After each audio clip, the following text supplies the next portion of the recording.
কি আর করা যাবে বলো, সবই আমার কপাল, খুব কপালের দোষ, কি বলবো বলো, কাউকে দোষ দেওয়ার নেই।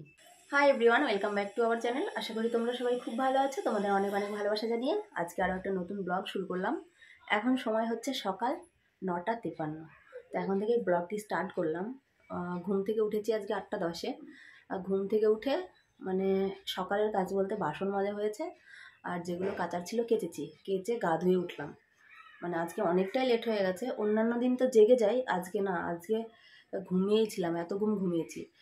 কালকে যখন রাতে ঘুমাই তখন 2:30 আমি দেখে ঘুমিয়েছি। আর উঠতে উঠতে 8:10 বেজে গেল। ঘুমাচ্ছে। আর সোনা এই দেখো এখনও ঘুমাচ্ছে, ও এখনও ওঠেনি। মানে সারাদিন এত ছোটাছুটি করে, যার জন্য ওর ঘুম থেকে উঠতে এতটাই লেট হয়। আর তাছাড়াও সকালে স্কুলটা নেই, যার জন্য ঘুমাচ্ছে, ঘুমাক, ওই জন্য আর কি ডাকিনি। ভাতটা আমি বসিয়ে দিয়েছি, ভাতটা হচ্ছে, রান্নাবান্না সারবো। রান্নাবান্না সেরে তারপরে স্নান করব, কেননা এখনও বিছানা পড়ে রয়েছে, এরকম বিছানা গোছগাছ করব। ওই ঘরটা গোছগাছ করতে হবে। গতকালকে একবার গোছগাছ হয়নি, তার জন্য কাজগুলো একটুখানি বেড়েই আছে। সেই জন্য সারতে সারতে অনেকটা লেট হয়ে যাবে। সেই জন্য ভাবলাম যে না, আগে রান্নাটা সেরে নিই। সোনা ঘুম থেকে উঠবে, উঠেও আবার পড়তে যাবে, আর সোনা বাবাও খেতে আসবে, সেই জন্য আর কি রান্নাটাই শুরু করলাম। রান্না বলতে আজকে শাক করবো, 5 মিশালি শাক এনেছে। দেখো, শাক করবো আর মাছ করবো, কিন্তু কী মাছ এনেছে আমি এখনও দেখিনি। মাছটা ধোয়াও হয়নি, মাছটা বের করবো, ধোবো। ভাত অলরেডি বসে গেছে, ভাতটা হচ্ছে। আর সোনা উঠবে, ওকে একটু চা গরম করে দেবো। চা গরম করে দিয়ে তারপরে ভাত হবে, ভাত খেয়ে স্নান টান করে ও যাবে পড়তে। এই দেখো ভাতটা হচ্ছে হোক, এদিকে আমি শাক ডাকগুলো বেছে নিই, মাছ টাছগুলো ধুয়ে নিই, আর সোনাকে একটু ডেকে দিই, দিয়ে এইদিকের কাজগুলো কমপ্লিট করে তারপরে ঘরের মধ্যে হাত দেবো। তো চলো, সারাদিনটা সাথে থাকো, সঙ্গে থাকো, দেখতে থাকো। শোনো বাবা, শোনো মাম্মা, এই দেখো বাবা, তাকে গুড মর্নিং। ওঠো ওঠো ওঠো ওঠো ওঠো, তাড়াতাড়ি ওঠো, ওঠো, পড়া আছে বাবা, ওঠো। এখনো উঠতে পারছে না, ওঠো বাবা, ওঠো, তাড়াতাড়ি উঠে পড়ো, ব্রাশ করে নাও। সোনাকে তুলে দিয়েই চলে এলাম শাকগুলো বেছে নিতে। এখানে শাকগুলো দেখে তোমরা বুঝতে পারছো যে কত রকমের শাক আছে। মিনিমাম 4 থেকে 5 রকমের শাক আছে। মানে 4-5 রকমের শাক মিশিয়ে রান্না করলে কিন্তু ব্যাপক লাগে খেতে। কিন্তু এই সমস্ত শাক না, মানে আমাদের এখানে পাওয়াই যায় না, খুব কম। এগুলো পাওয়া যায় আমার বাবার বাড়ির এলাকায়, মানে তুলে তুলে খেতে হয়। পুকুরের ধারে টারে বেশ হয়, দারুণ লাগে খেতে। তো আজকে কি ভাগ্যের জোরে পেয়েছে। এর আগের দিনও এনেছিল, সেদিনও রান্না করেছিলাম, ভালো লাগছিল। কিন্তু আবার আজকে এনেছে, খেয়ে মনে হয় ওরও ভালো লেগে গেছে। আর এইদিকে দেখো মাছ এনেছে, রুই মাছ। যদিও কি বলো তো, আমরা রুই মাছটাই বেশি খাই, কেননা বাটা, পোনা, সিলভার কাপ এই সমস্ত মাছে না কাঁটা বেশি থাকে। সোনাও ভালো খেতে চায় না, আর আমারও ভালোই লাগে না। ওই জন্য আর কি রুই মাছটা হলেও 1 পিস হলেও বা অর্ধেক হলেও খাই, আর ওই সমস্ত মাছ হলে না আমি খেতেই পারি না। ওই জন্য এই মাছগুলোই এনেছে, আর সোনা আমার বাবাও ভালোবাসে। তো এইসবে সোনাকে চা গরম করে দিলাম, সোনা চা খাচ্ছে, আর মাছে লবণ হলুদ দিয়েছি, মাখাতে হবে। আর ওইদিকে দেখো শাকটা ধুয়ে রেখেছি, কাটতে হবে ওটাকে। আর এইদিকে কড়াইটাও গরম হতে দিয়েছি, মাছটা দিয়ে দেবো তেলের ওপরে, দিয়ে মাছের আলু কাটবো। মাছের আলুগুলোই আগে কেটে নিচ্ছি, কড়াটা ততক্ষণে ভালোভাবে গরম হয়ে যাক। আসলে কি বলো তো, গ্যাসটা ভালো জ্বলে না, তো ওই জন্য কড়াইটা গরম হতে দেরি হয়। আর মাছ ছেড়ে দিলে না মাছগুলোও ভেঙে ভেঙে যায়। ওই জন্য ভাবলাম ভালো করে কড়াই আর তেল ভালোভাবে গরম হয়ে যাক, তারপরে মাছগুলো ছাড়বো, তাহলে মাছগুলো ভালোভাবে ভাজা হবে, ওই জন্য আর কি।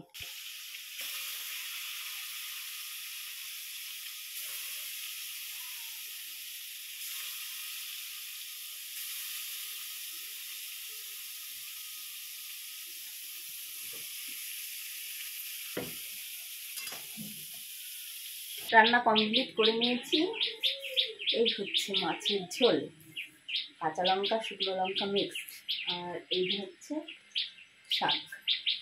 আর সোনাকে ভাত দিয়ে দিয়েছি। এ মা, তোকে আমি কিছুই দিইনি, শুধু শুধু ভাত খাচ্ছিস? না না, কি দিয়ে খাওয়া ভালো? ঘি দিয়ে খাওয়া না মাছ দিয়ে? মাছ দিয়ে খাবা। আর এইরকম হাঁড়িতে ভাত আছে, তো মাছের তরকারিটা দিয়ে দিই, দিয়ে ওর বাবুকে ফোন করি। এখন 11:30 বাজে, এখন মনে হয় খেতে আসবে না। ফোন করি, দেখি যদি আসে তো খেতে দিয়ে দেবো, তা না হলে কাজ বাজ সেরে নেবো। আমি একেবারে স্নান টান করেই দুটো খাবো, ইচ্ছা আছে, খিদে পাইনি অতটা। চলো, এই দেখো ফাইনাল লুকটা দেখো, এই হচ্ছে শাক। শাক খেতে ভীষণ ভালোবাসি, লাল শাক ছাড়া আর কি। আর এই যে হচ্ছে মাছের ঝোল, পুরো সর পড়ে গেছে। আর হাঁড়িতে তো ভাত রয়েছে। কিছুদিন থেকে কাজগুলো যেন অনেকটাই উল্টোপাল্টা হয়ে যাচ্ছে। আগে কি হতো বলো তো, একটু সকাল সকাল উঠে যেতাম, সোনাকে স্কুলে পাঠিয়ে দিতাম, তারপরে একটা কাজের গোছ ছিল। আর এখন সেটা হচ্ছে না, উঠতেও লেট হয়ে যাচ্ছে, রাতেও ঘুম আসছে না ঠিকঠাক। সেই উঠছি লেটে, ওঠার পরে সেই কাজের কোনো মানে কি বলবো গোছগাছ নেই, কখন যে কোনটা করছি বলা মুশকিল। এই দেখো সকালে উঠেছি, সকালে হাফ কাজ করেছি, হাফ কাজ করে গাটা ধুয়ে রান্না করেছি, রান্না বান্না সেরে রান্নার পরে সমস্ত কাজ করে নিয়েছি, কিন্তু গ্যাস মোছা হয়ে গেছে, বাসনও মাজা হয়ে গেছে। আবার দু একটা জিনিস ছিল সেগুলোও কেচে দিলাম, কেচে দিয়ে এখন আসছি বিছানা গোছাতে। মানে 12টার সময় আসছি আমি বিছানা গোছাতে। তাহলে ভাবো উল্টোপাল্টা হয়ে যাচ্ছে না? আর আগে সকালবেলায় করে নিতাম, এক হাতে বেশ ভালো হতো। একেবারে কাজগুলো গোছগাছ করে স্নান টান করে তারপরে রান্না করতাম। রান্নার পরে শুধু বাসন মাজাটা থাকতো, বেশ ভালোই লাগছিল আর ফ্রেশও লাগতো অনেকটাই। আর এখন যেন কেমনই লাগছে, মানে স্নান না করলে এমনিতেই আমার খিদেটা কম, স্নান না করলে তো খিদেই পায় না। এখন 12টা 12:30 বাজতেই চললো, দেখো খিদে নেই, ভাত তো খেলাম না। আবার এই ধরো সমস্ত কাজ বাজ সেরে স্নান করে উঠতে উঠতে প্রায় 2:30 3টে বেজেই যাবে, খেতে খেতে সেই 3টে বেজে যাবে। তাও ঠিক আছে, কিন্তু স্নানের আগে যেন খাওয়াটা হয় না। ওই খেলেও কোনো দিন হয়তো এক গাল দু গাল এরকম মুখে দিই। যেহেতু কালকের অনেক কিছুই সব মানে রাখা ছিল, গোছগাছ হয়েছিল না, সেজন্য একটুখানি গোছগাছ করতে সময়ও লাগবে। আর নিচের থেকে যেহেতু আলমারিটা আনা হয়নি এখনও, সেই জন্য এই দেখো মালপত্রগুলো ওইভাবে বিছানার উপরে ছড়িয়ে রেখেছি। কী আর করব বলো, ঠিকঠাক করে কিন্তু গোছগাছও হয়নি, কোনো রকমে ব্যাগের মধ্যে ঢুকিয়ে ওইভাবে রাখা হয়েছে। তা না হলে একবারে ছিটিয়ে ছড়িয়ে থাকতো, দেখতে কেমনই লাগতো।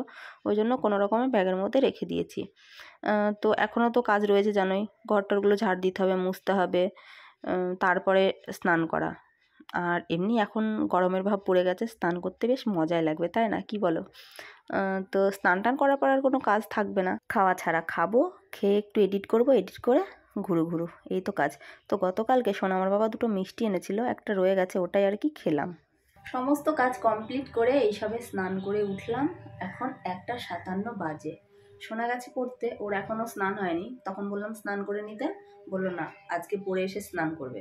ওই জন্য পড়তে গেছে স্নান না করে। ও আসবে, স্নান টান করবে, তারপরে মা মেয়েতে দুজনে ভাত খাবো। স্নান করে উঠেই বাসনপত্রও তুলে নিয়েছি, জামা কাপড় তুলেও ভাঁজ করে রেখে দিয়েছি। শুধুমাত্র সোনার জন্য মানে ওই ড্রেসটা রাখা আছে, স্নান করে উঠে পরবে। এখন সোনার আসার অপেক্ষা। ও আসবে হয়তো 2টো 2:30 আসবে ও, তখন খাবো। এখন একটুখানি রেস্ট করি। রেস্ট করা বলতে জানোই তো আমার কাজ আছে, এডিট করবো আর কি।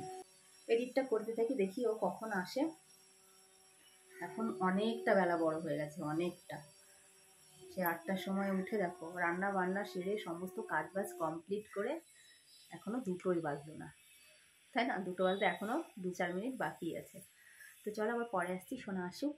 এখন 3:45 বাজে, আর এখন খেতে বসলাম ভাত। তাহলে ভাবা যায়, সোনাকে কখন থেকে বলছি খেয়ে নে বাবা খেয়ে নে, ও সেই কথাই শুনছে না। এই খাচ্ছি খাচ্ছি করতে করতে এই বেলা হয়ে গেল। তো খেয়ে নি, প্রচুর খিদে পেয়েছে, বুঝতেই পারছো সকাল থেকে সেই কিছু খাইনি। চা বিস্কুট খেয়েছি, খাওয়ার পরে একটা মিষ্টি খেয়েছি, খেয়ে জল খেয়েছি, ওই খাওয়া। তো খাওয়াটা কমপ্লিট করি, আবার পরে আসছি, কেমন? এই দেখো বন্ধুরা, ঋতিকা রাগ করেছে। ঋতিকা রাগ করে এখান থেকে দাঁড়িয়ে আছে।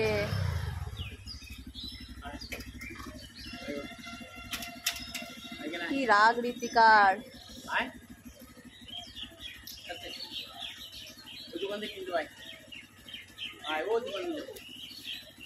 এখন সন্ধ্যা 6:30 বাজে, আর এই দেখো চা আর বিস্কুট নিয়ে বসে গেছি। সোনা বললো আজকে দুধ খাবে না, ও একটু ম্যাগি খাবে, ওই জন্য আর কি একটু দুধ চা বানালাম। চাটা খেয়ে নিই, তারপরে সোনাকে ম্যাগি বানিয়ে দেবো। আমি বানাবো না, নিজেই বানাই, আমার ম্যাগি বানানোর পছন্দ হয় না।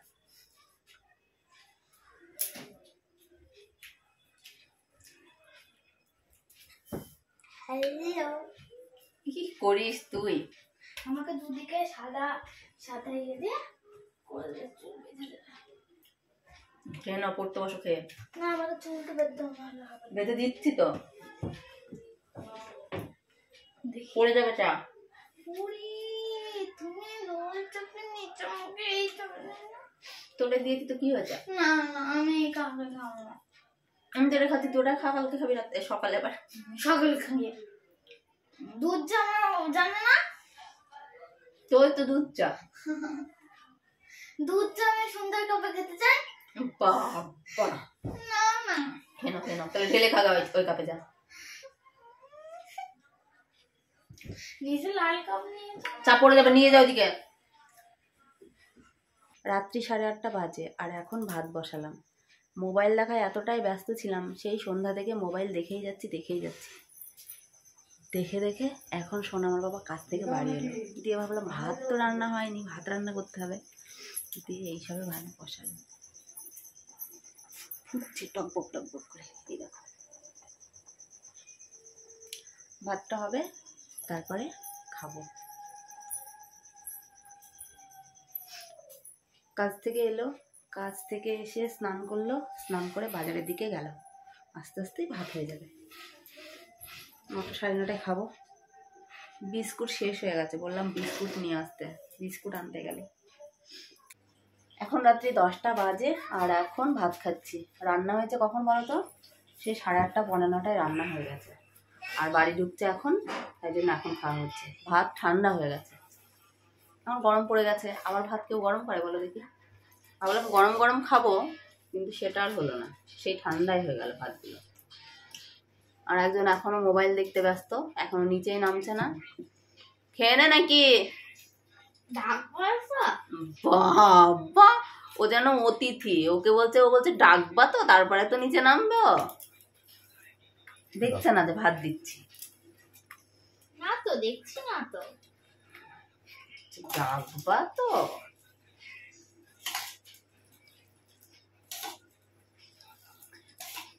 ভাতে ভাতে খেয়ে নি, কেমন? তোমরাও খেয়ে নাও। এবারে আয় আয় আয়। 10:30 বেজে গেছে, এবারে ঘুমানোর প্রস্তুতি চলছে। এখন তো ঘুম আসবে না আমি জানি, তবে বিছানার মধ্যে ঢুকে যাব। লেপ তো নেওয়াই যাচ্ছে না, প্রচুর গরম পড়ে গেছে। কোনোদিন ঠান্ডা লাগছে, আবার কোনোদিন গরম লাগছে। যদিও আমাদের ফ্যান চলে, কিন্তু মনে হচ্ছে লেপটা এবারে খাটের মধ্যে ঢুকিয়ে দিতে হবে, দিয়ে হালকা পাতলা কিছু একটা বের করতে হবে। এত গরম পড়ে গেছে। বিকেলের দিকটা একটুখানি ঠান্ডা ঠান্ডা লাগছিল, আবার ওপরে দিয়ে এসেছি, আবার সে গরম লাগছে। ওষুধ খেয়ে নিয়েছি, এবারে ক্রিমটা লাগাবো, লাগিয়ে শোবো। সোনা শুয়ে পড়েছে। কি বলতো, রাতে ঘুম আসছে না, দিয়ে সকালের দিকে একটুখানি ঘুম আসছে, দিয়ে উঠতে উঠতে অনেক লেট হয়ে যাচ্ছে, অনেক লেট। 8টা 8:30 এরকম বেজে যাচ্ছে। যদি এখন ঘুমটা চলে আসে, কিংবা 12টার মধ্যে যদি ঘুমটা আসে, তাও কিন্তু সকালে ওঠা সম্ভব, কিন্তু না, সেটা তো হচ্ছে না। ঘুম আস্তে আস্তে আস্তে 2:30, 3টে, 3:30, 4টে এরকম ঘুম আসছে। যেই ঘুমিয়ে যাচ্ছি আর সকালবেলায় উঠতে পারছি না। কিন্তু এরকম চলতে থাকলে তো হবে না, তাই না? সকাল সকাল তো উঠতে হবে। সোনার স্কুল খুলবে আর 2 দিন পরে, ওকে তো 6:30টার মধ্যে তৈরি করে দিতে হবে, তাই না? রেডি করিয়ে তারপরে আবার বের করতে হবে স্কুলে। মানে একটু সকাল সকাল ওঠা অভ্যাস করতে হবে না? কিন্তু কি আর করবো বলো, আমার তো আর দোষ নেই, আমার চোখের দোষ। আমার দোষ না, আমার চোখের দোষ যে আমার ঘুমটা পায় না। আবার যে রাতে এত রাত জেগে থাকি, যে দুপুর টাইম একটুখানি ঘুম আসবে না, তাও আসে না ঘুমটা। এখন এটাই দেখছি মেন সমস্যা হয়ে দাঁড়িয়ে যাবে আমার, ঘুমটা নিয়ে। ঘুমটা তো মোটেই আসতে চায় না। আগে যদিও বা 2 ঘন্টা 3 ঘন্টা এরকম ঘুম হতো, কিন্তু এখন সেটাও নাই। এমন ঘুম আসে, দেখো যদি আমি 4টের সময় ঘুমাই, হয়তো গভীর ঘুম হয়তো 1 ঘন্টা ঘুমাবো এরকম। তারপরে এত কান সতর্ক, একটু আওয়াজ হলে কিংবা কোনো কিছু ফোন টোন যদি বেজে ওঠে, মানে সঙ্গে সঙ্গে ঘুম ভেঙে যাবে এরকম। ফোনে যদি মেসেজ ঢোকে তাও ঘুম ভেঙে যায়। তাহলে ভাবো আমার কান কতটা সতর্ক। এই তো ব্যাপার, কি আর করা যাবে বলো? সবই আমার কপাল, খুব কপালের দোষ, কি বলবো বলো? কাউকে দোষ দেওয়ার নেই। তো যাই হোক, চলো আজকের মতো ভিডিওটি এখানে এন্ড করি। আর এগিয়ে নিয়ে যাচ্ছি না, ওরা তো মোবাইল দেখতে ব্যস্ত, ওই জন্য আর কি আমি এই ঘরেই এসে কথাগুলো বলছি। বিছানায় শুয়ে আছি তো, এত বড় দিনটা না কাটতে চায় না, কি করব কি হবে বুঝতে পারি না। এত লেটে উঠি, তাও সারাদিন কাজ টাজ করে আবার বসে থাকি। সেই সন্ধ্যা থেকে বিছানার উপরেই ছিলাম। চা দুটো ভাত রান্না করলাম, দেখলেই তো, ভাত রান্না করে এই তো খেলাম। তো চলো আজকের মতো এই পর্যন্ত, সবাই খুব ভালো থেকো, সুস্থ থেকো, আবার আগামীকাল নতুন কোনো ব্লগে দেখা হচ্ছে। টাটা বন্ধুরা, গুড নাইট সবাইকে।